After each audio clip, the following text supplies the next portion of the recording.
Sem Bolsonaro, Lula não vive. E ele acaba enfiando os pés pelas mãos porque ele está cego de ódio contra Bolsonaro. Senhor presidente, né? Prezado colega, deputado Gilberto Nascimento, Pompeu de Matos, né? Deputados que engrandecem essa casa. Recentemente o Lula, após aí quase 2 anos de mandato, 1 ano e meio de mandato, fez finalmente a 5ª reunião ministerial. Mas tem hora de entender, dá para entender, né? Para reunir 38 ministros, né? Deve ser muito complicado. Ele poderia perfeitamente nessa reunião tratar de temas que atingem diretamente a sociedade brasileira, prezada Silvia Wayampi, como por exemplo o recorde na morte de índios Yanomamis, que eu via muito artistas chorando, cantando Salve Amazônia, temos que salvar os índios do genocídio, e agora estão quietos. Ele poderia falar do recorde de desmatamento, do recorde de déficit histórico, né, público do ano passado, o recorde de ataque a judeus, o recorde a viagens ao exterior. Primeiro ano dele, ele passou 2 meses fora, praticamente ao custo de R$1 milhão por dia, custa o Lula fora do Brasil. Poderia falar, prezado capitão Alberto Neto, da questão da inflação recorde dos alimentos. Ele prometeu picanha na eleição, está entregando abóbora. E aí, como é que vai ficar, Lula? Isso é o que interessa ao povo brasileiro. Mas ele preferiu fazer palanque. Televisionou a reunião ministerial, né? Talvez aí inspirado no Bolsonaro, que fazia as reuniões às portas fechadas para tratar de liberdade, né? Do direito de ir e vir da população. Lula quis copiar de Bolsonaro e a pauta foi justamente Bolsonaro. Sem Bolsonaro, Lula não vive. E ele acaba enfiando os pés pelas mãos porque ele está cego de ódio contra Bolsonaro.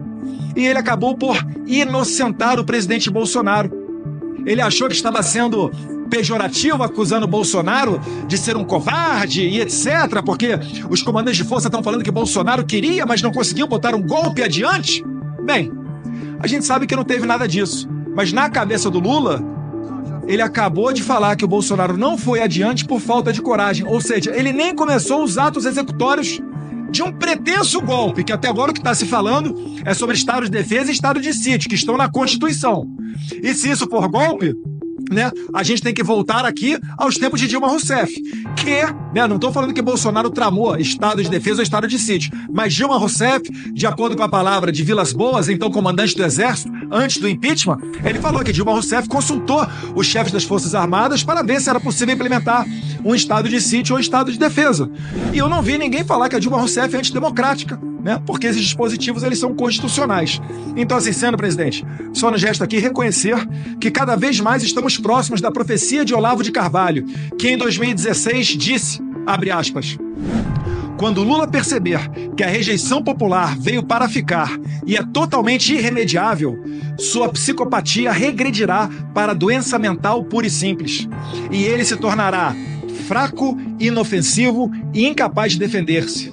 Será um espetáculo deprimente, mas curativo. Então, dessa maneira, presidente, eu só tenho a agradecer ao Lula por ele próprio, da boca dele, ter inocentado o Bolsonaro de qualquer tentativa de golpe. É impossível que a gente pense que o presidente esperou sair da presidência da República quando não mais tivesse controle sobre as Forças Armadas e, a partir dali, tentasse fazer um golpe com senhoras, né, e pessoas de verde e amarelo sem nenhuma arma, que é justamente isso que aconteceu em 8 de janeiro. Nenhuma arma apreendida num domingo de janeiro de férias aqui em Brasília.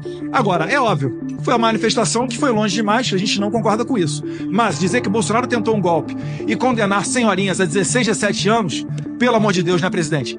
É por isso que a gente quer colocar adiante aqui a anistia, e eu vou falar isso no próximo discurso. Muito obrigado.